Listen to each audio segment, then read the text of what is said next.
August 1944.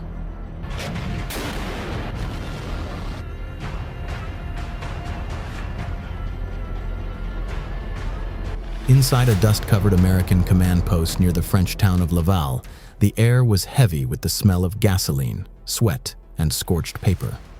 General George S. Patton had just slammed a field telephone back onto its cradle so hard that the wooden table beneath it cracked. Across from him stood General Omar Bradley, pale, silent, and visibly shaken.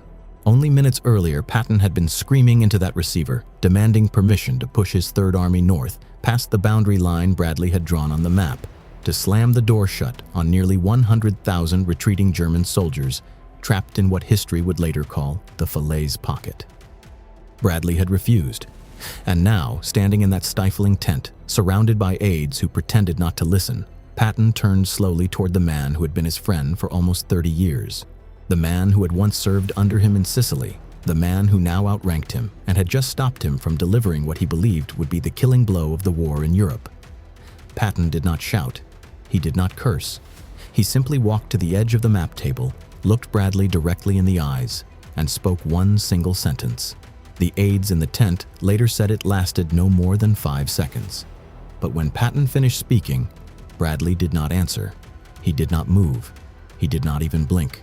He just stared at the map, at the red arrows pointing toward Falaise, and said nothing at all.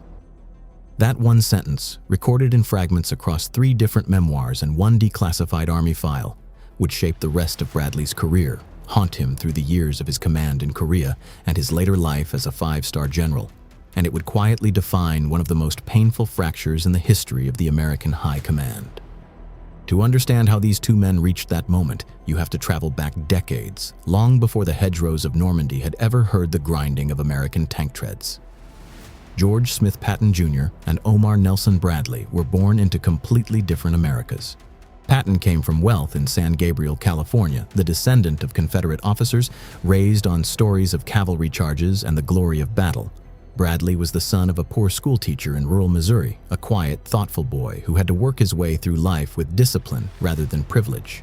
Yet the United States Military Academy at West Point would bring their paths together in the class of 1915, later known as the class the stars fell on, because so many of its graduates, including Dwight Eisenhower, would rise to the highest ranks of the American military. Patton had actually graduated a few years earlier, in 1909, but the 2 men's careers intersected again and again in the slow-moving peacetime army of the 1920s and 1930s. Even then, the contrast between them was striking. Patton was loud, theatrical, famously profane, a man who wore ivory-handled revolvers on his hips and polished his own boots until they gleamed. He believed in reincarnation, believed he had fought in past lives as a Roman legionnaire and a Napoleonic cavalry officer, and he often quoted poetry he had written himself about warriors and death. Bradley was his opposite in almost every way. He wore simple spectacles, rarely raised his voice, and carried himself with the unassuming manner of the Midwestern schoolteacher's son he had always been. The troops would later nickname him the G. Wines General because of how closely he resembled the ordinary soldiers he commanded. Patton, meanwhile, was the soldiers' general only in the sense that soldiers feared him, admired him, and told stories about him long after the war ended. Their relationship first truly tested itself during the North African campaign in early 1943. After the disaster at Kasserine Pass, where American forces were badly beaten by German Field Marshal Erwin Rommel's Afrika Korps, General Dwight Eisenhower placed Patton in command of the battered Second Corps to restore discipline and fighting spirit. Bradley, at that time, was sent by Eisenhower to serve as Patton's deputy and, in reality, as Eisenhower's personal set of eyes and ears on the ground. This was the first crack in what had been a cordial professional relationship.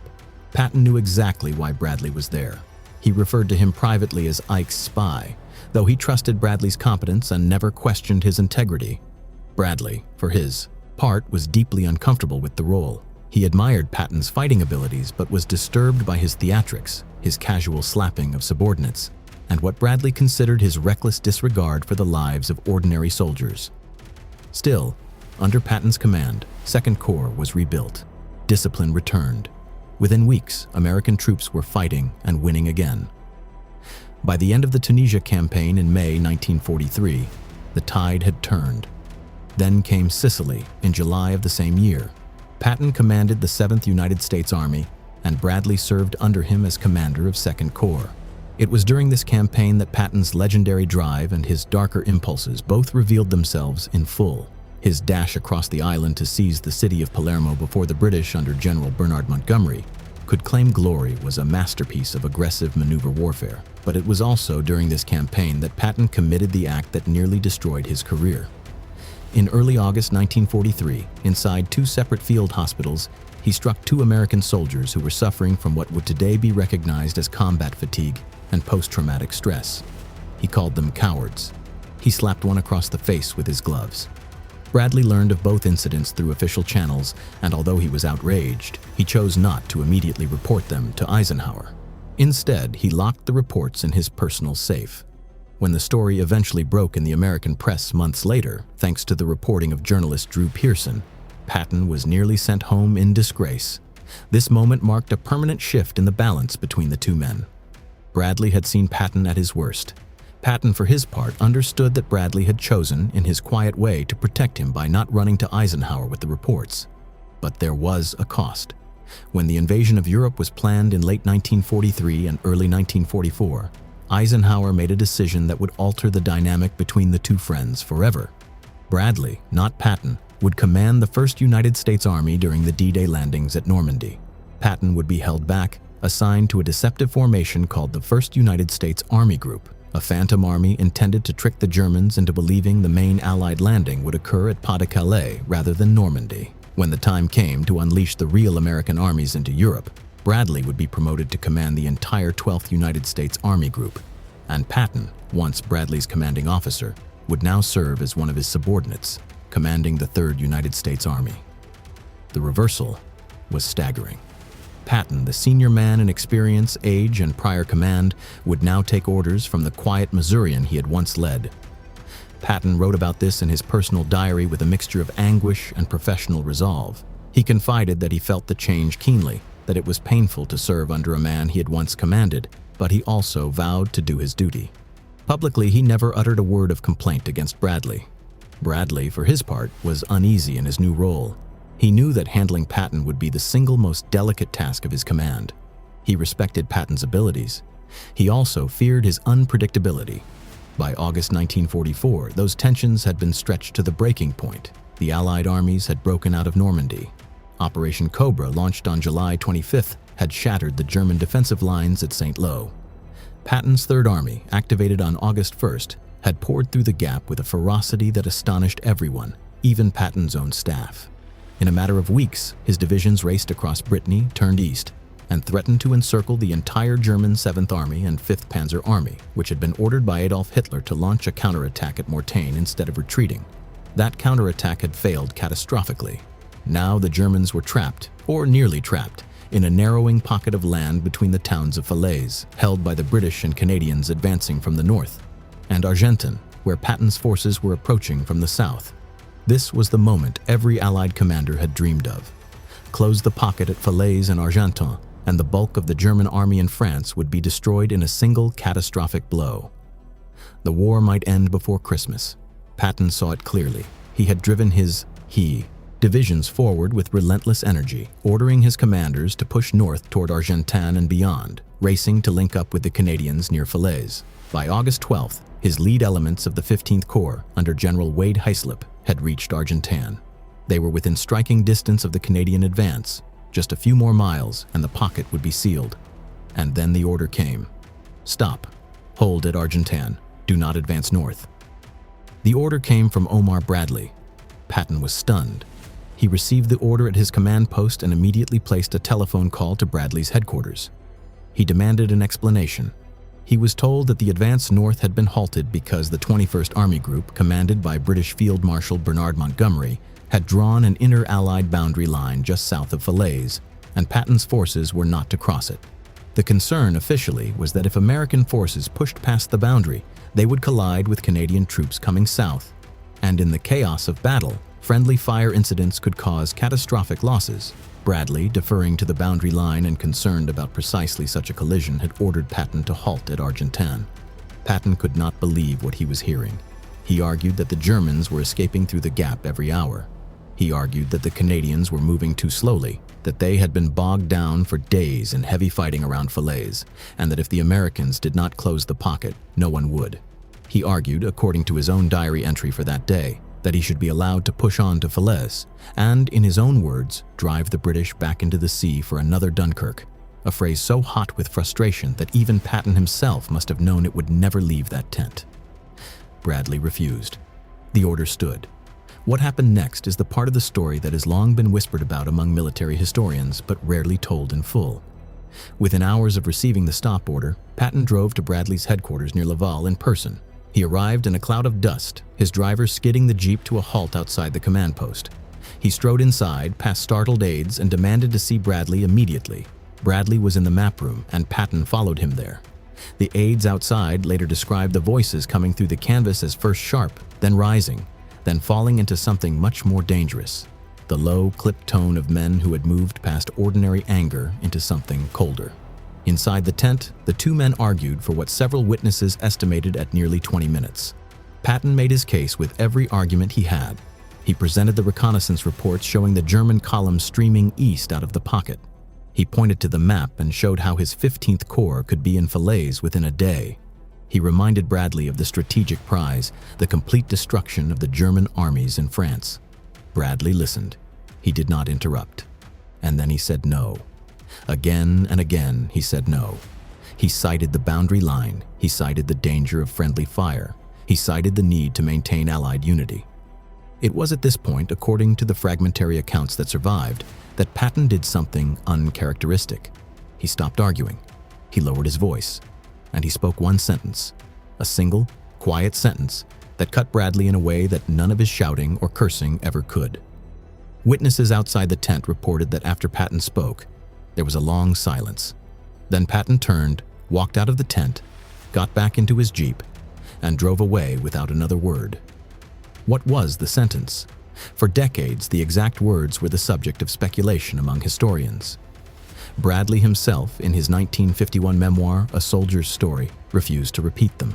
He described the argument and his decision to halt Patton, and he defended that decision with the same quiet reasoning he had used at the time, that the boundary line had to be respected, that a collision between American and Canadian forces could have been disastrous.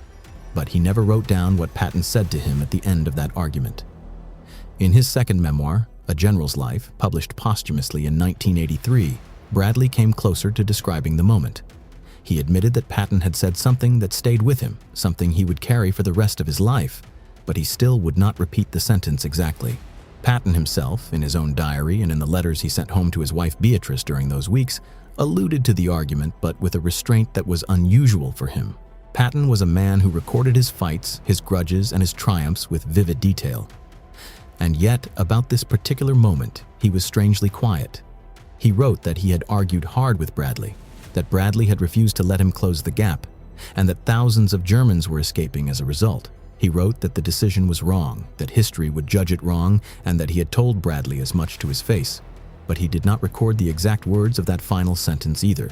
The closest account came from Colonel Charles Codman, Patton's personal aide, who was present outside the tent during the argument. In a letter he wrote years later, Codman recalled that when Patton emerged from the tent, he was pale, tight-lipped, and unusually subdued. He climbed into his jeep, sat in silence for a long moment, and then said to Codman simply, "I told him the truth, and now he has to live with it." Codman never asked what the truth was. He understood that whatever had passed between the two generals in that tent was not meant for other ears. It was only in the decades after the war that historians, piecing together Bradley's private conversations with his biographers, Patton's diary entries, and the recollections of staff officers, were able to reconstruct with reasonable confidence what Patton had said. According to the account most consistently cited by military historians, what Patton told Bradley, quietly and without anger, in that stifling tent on the afternoon of August 13, 1944, was something close to this. He said, "You will have to answer to history for this." 9 simple words. No profanity. No shouting. Just a statement of fact, delivered from one professional soldier to another. A reminder that whatever the boundary lines, whatever the political considerations, whatever the fear of friendly fire, the decision to halt at Argenton had been Bradley's decision, and Bradley alone would have to bear the weight of it when the history of the war was written. The sentence landed like a blade. Bradley, the quiet, modest Missourian, had built his entire career on the reputation of being the thoughtful commander, the general who thought before he acted, the steady counterweight to Patton's impulsive aggression. Now, Patton had told him, in effect, that his caution had come at a terrible price and that the ledger of history would record it. There was no way to answer that. There was no counter-argument Bradley could make in that moment. The pocket was still open. The Germans were still escaping, and only time would tell how much damage would be done by that decision. Bradley did not respond. Patton left. In the days that followed, the pocket was eventually closed, but not at Argenton. It was closed farther east, and by then, tens of thousands of German soldiers had escaped. The exact numbers are still debated by historians. Some estimates suggest that as many as 40,000 Germans slipped out of the pocket before it was sealed, along with a substantial portion of the 5th Panzer Army's leadership and some of its armored equipment. These soldiers would regroup and fight again, many of them at the Battle of the Bulge in December of that same year. Thousands of American, British, and Canadian troops would die in the coming months fighting Germans who had escaped at Falaise. Patton had been right about the cost, even if history would later debate whether a full closure at Argenton would have truly trapped all of them, or would have caused the catastrophic friendly fire incident Bradley feared. The personal cost between the two men was immediate and permanent. Patton continued to serve loyally under Bradley for the rest of the war. He never again raised his voice in public disagreement. He followed orders. He led the Third Army through the breakout from the Ardennes during the Battle of the Bulge, when his rapid 90-degree turn and relief of the surrounded troops at Bastogne became one of the most celebrated military maneuvers in American history. He drove into Germany. He liberated concentration camps. He became, by the end of the war, a symbol of American fighting power itself. But in his diary, the tone when he wrote about Bradley was never quite the same again. There was respect. There was professional courtesy. But the warmth of old friendship was gone. Patton wrote of Bradley as a competent commander, a careful one, a man who did his duty. He never again wrote of him as a brother in arms. Bradley, for his part, carried the weight of that sentence for the rest of his life. When he was appointed chairman of the Joint Chiefs of Staff after the war, when he was promoted to 5-star General of the Army in 1950, when he advised presidents on the Korean War and the Cold War, when he lived out his long retirement into the 1980s, that sentence from Patton stayed with him. In interviews he gave in his later years, when pressed about Falaise, his answers grew careful, even pained. He would defend the decision as the correct one given the information he had at the time. He would cite the boundary line. He would cite the risk. But those who knew him well said that his eyes would sometimes drift downward when the subject came up, and he would grow quieter. The way a man grows quiet when a wound that has long since healed is touched in just the right way. The argument at Laval was not just about Falaise. It was about the entire nature of command, about the tension between caution and aggression, about the cost of safe decisions in war, and about the burden that falls on commanders who must choose between two risks and live with the consequences of whichever one they choose. Patton had believed, with the certainty of a man who had spent his entire life preparing for battle, that aggression was almost always the correct answer. Bradley had believed, with the quieter certainty of a man shaped by caution, that recklessness was more dangerous than delay. Both beliefs were defensible, both had cost, and both had merit. But on that August afternoon, in that tent near Laval, one belief had won and the other had lost. And the losing belief had spoken its truth quietly before walking out the door. What makes the moment so haunting, in retrospect, is how much the two men had depended on each other. Patton could not have commanded the Third Army without Bradley's authorization. Bradley could not have advanced across France without Patton's speed. They needed each other. They had been friends for decades. And yet, when the moment came, when the most important operational decision of the summer campaign landed on their shoulders, they could not reach each other.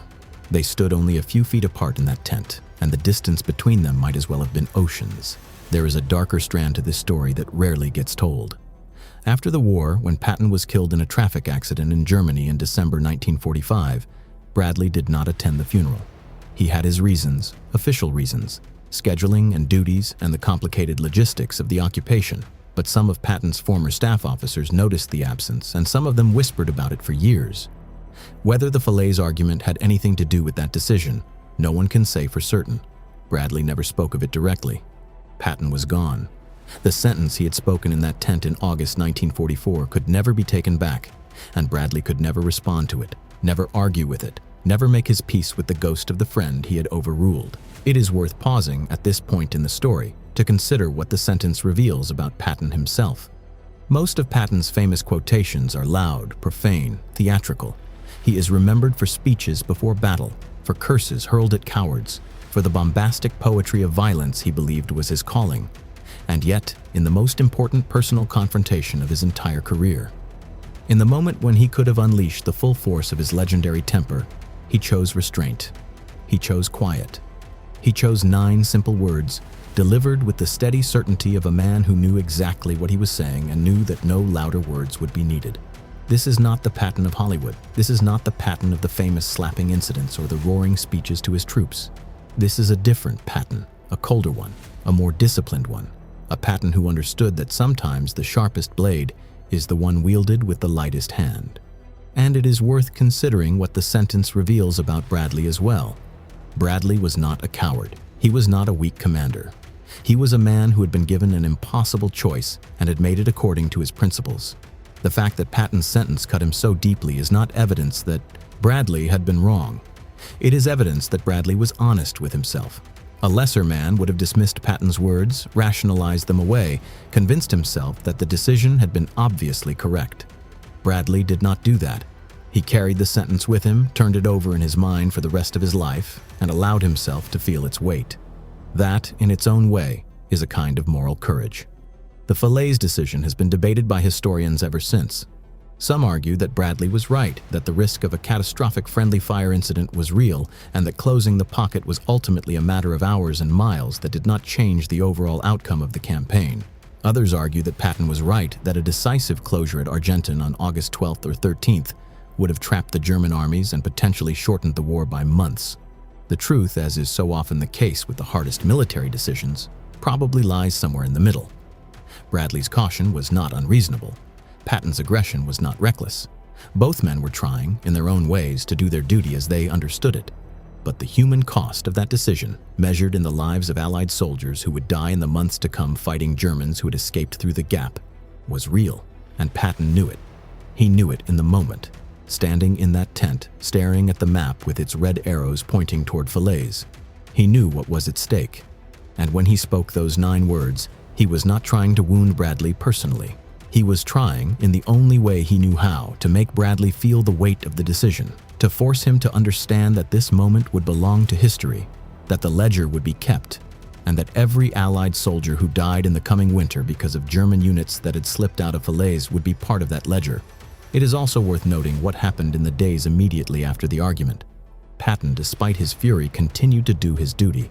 His Third Army continued its advance eastward, and within 2 weeks, his forces had crossed the Seine River and were racing toward the German border. Bradley, despite the weight of what Patton had said, continued to command the 12th Army Group with the same steady, careful hand he had always used. Neither man allowed the personal rupture to affect the professional performance of his duties. In that, at least, both men honored the trust placed in them by their country and their soldiers. But the friendship was broken. It had been broken the moment Patton spoke those 9 words, and Bradley did not and could not answer, and it would remain broken for the rest of their lives. When Patton died in the hospital in Heidelberg on December 21st, 1945, from injuries sustained in the car accident 12 days earlier, Bradley had the opportunity to attend the funeral in Luxembourg. He did not. Whatever his reasons, the absence was noted. And when Bradley wrote his memoirs years later, when he tried to make sense of the war and the men he had served with, Patton appeared on the pages as a figure of admiration mixed with something harder to name: respect, regret. Perhaps beneath it all, a quiet and lasting grief for the friendship that had ended in a tent near Laval on an August afternoon, when one man had spoken 9 words and the other had been unable to reply. The larger lesson of that moment, the lesson that has drawn historians and military professionals back to it again and again, is that the most important decisions in war are often made not in the heat of battle, but in the quiet confrontations between commanders who disagree. The maps, the plans, the orders, all of them pass through the minds and the relationships of a handful of men at the top of the command structure. And when those men disagree, When the friction between them becomes irreconcilable, the outcome of entire campaigns can hang in the balance. Patton and Bradley, on that afternoon in August 1944, were not just arguing about a boundary line on a map. They were arguing about the entire philosophy of how the Allied armies should fight the war, about the trade-offs between speed and safety, between aggression and coordination, between the American way of war and the coalition politics that constrained it. And in the end, the argument was not resolved by logic or evidence. It was resolved by rank. Bradley outranked Patton, and the stop order stood. Patton had only one weapon left, and it was not a tank division or an artillery barrage. It was a sentence, 9 words, delivered quietly, that would hang over Bradley for the rest of his life. Some stories from the Second World War are remembered for their heroism, others for their tragedy, others for the sheer scale of their violence. But this story, the story of the argument in that tent near Laval, is remembered by those who know it for something different. It is remembered for its stillness, for the moment when 2 old friends stood a few feet apart, and one of them, instead of shouting, spoke with the quiet certainty of a man who knew exactly what he was saying. It is remembered for the silence that followed, and it is remembered for the long shadow that silence cast across the rest of 2 remarkable lives. There is one final detail that deserves to be mentioned. In the years after the war, when Bradley was asked privately by one of his closest aides whether he would have made the same decision again at Falaise, knowing everything he knew by then, Bradley is said to have paused for a long moment. Then he answered quietly, yes, he would have made the same decision.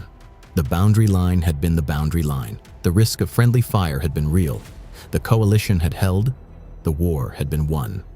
And yet, even as he said yes, his aide noticed that Bradley's voice was softer than usual, and his eyes were focused somewhere far away, as though he were still standing in that tent near Laval, looking at a map with red arrows pointing toward Falaise, listening to an old friend speak 9 words that no force on earth could ever take back. That is the story of the argument, the sentence, and the silence. 2 generals, 1 map, 9 words, and the long, quiet weight of history, pressing down on the decisions of men who had been asked, in the middle of the greatest war in human history, to choose between 2 kinds of risk and to live forever with whichever choice they made.